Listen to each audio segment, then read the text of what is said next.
President Trump recognized Jerusalem as the capital of Israel on December 6th and directed the State Department to move the embassy there.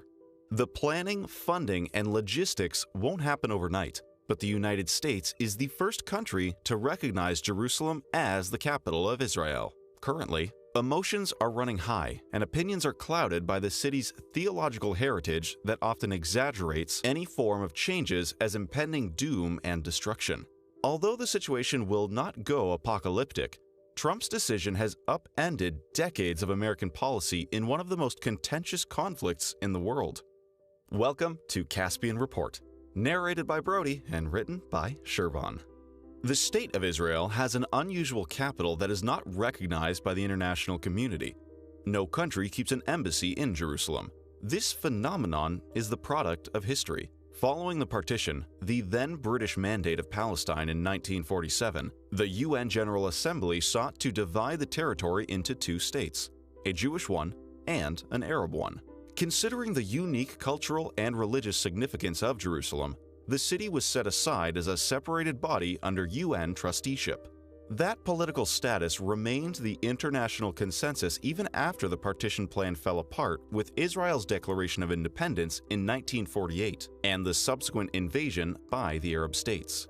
The following year, an armistice divided British Palestine in what became known as the Green Line, which cut through the middle of Jerusalem. Israel established its seat of government in the western half of the city, while Jordan took control of the city's eastern half, which hosted the Old City of Jerusalem.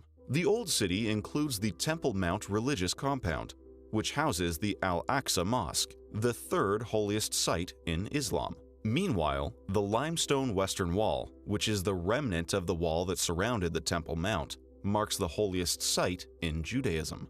The site of the Dome of the Rock is where Muslims believe the Muhammad began his ascent to heaven, and where Jews believed Abraham tried to sacrifice his son.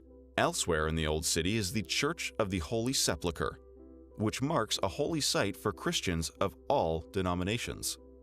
This religious compound, as well as East Jerusalem and the West Bank, was captured by Israel following the Six-Day War in 1967. Immediately after, Israel started building settlements in the contested West Bank. Although the Israeli government does not have complete control over the settlements, it has never expressed an intention to amend its settlement policy because they became part of the country's defensive strategy. At the same time, in East Jerusalem, the Arab residents were given a special status. However, policies concerning the demography, construction, and security all served to strengthen the Israeli population. This brief overview of the historic events does not illustrate the human tragedy that left a deep impression in the identities of the involved communities.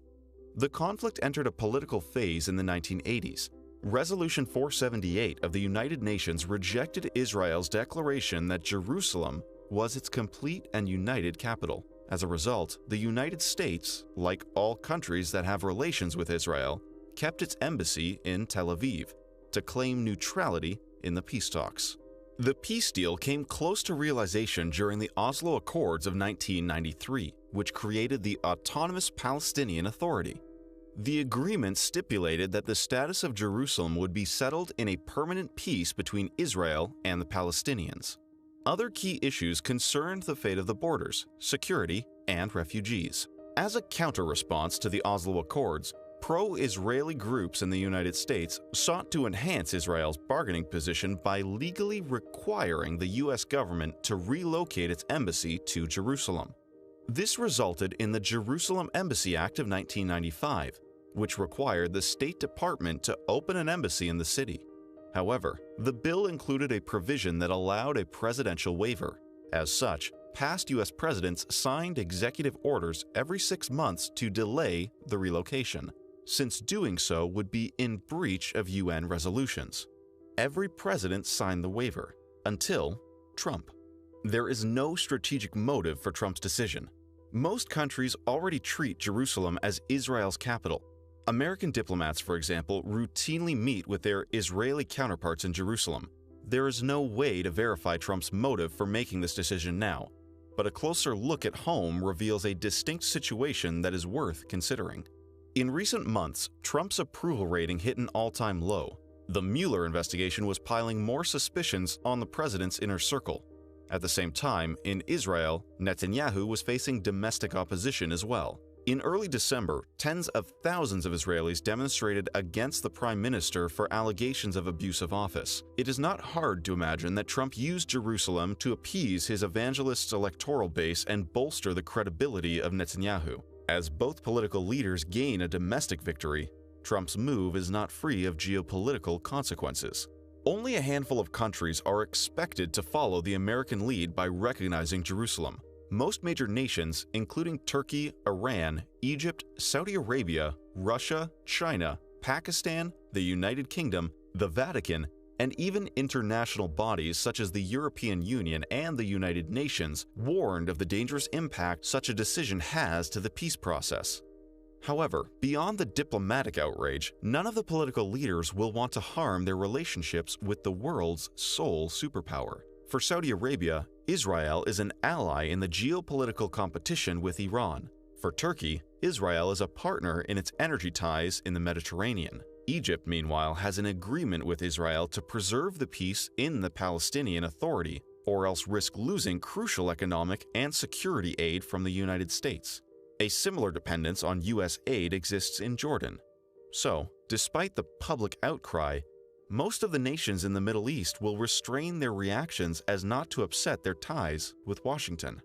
One faction that faces a serious backlash is the Palestinian Authority, which lacks a government that can agree on a political solution to present to Israel. The two leading political parties, Fatah and Hamas, envision entirely different resolutions to the conflict. Fatah proposes a two-state solution, while Hamas embraces a violent resistance.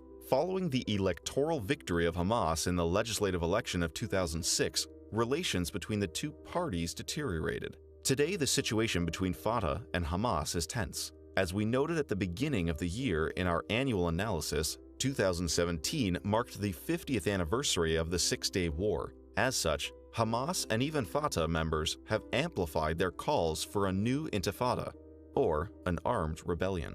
Fortunately, Palestinian President Abbas of the Fatah party managed to put these notions to rest.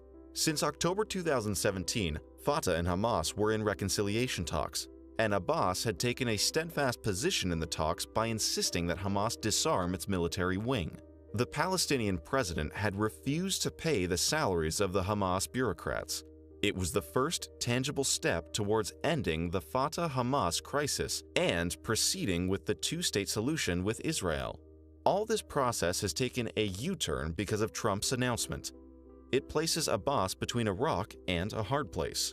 To maintain credibility, Abbas must take a tougher stance towards the peace process with Israel and take a softer tone with Hamas. Meanwhile, Hamas will seek to exploit the anger among Palestinians to gain the upper hand in the negotiations with Fatah.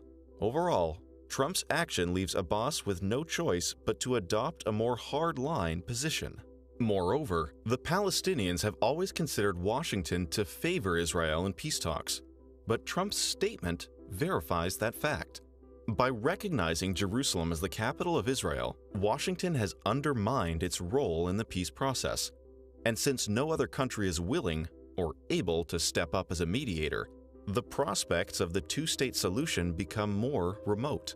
Trump's recognition of Jerusalem and the discord between Fatah and Hamas will enable Israel to proceed with its settlement in the West Bank.